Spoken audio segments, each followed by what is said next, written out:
योगसिद्धाय सिद्धबुद्धाय भद्रभावाय हि नमः। विश्वपूज्याय पूज्यभावाय शर्मकन्दाय हि नमः। वागीश्वराय वागम्भीराय वाग्मिताय हि नमः।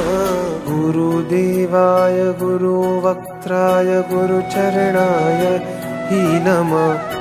परब्रह्माय ब्रह्मरूपाय रूपशुद्धाय हि नमः।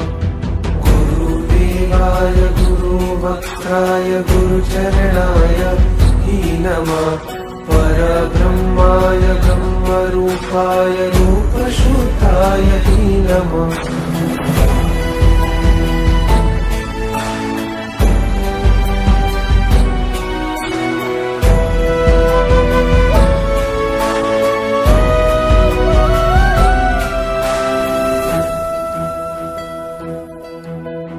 गुरुध्यानाय गुरुस्पर्शाय ध्यानसिद्धाध्वने।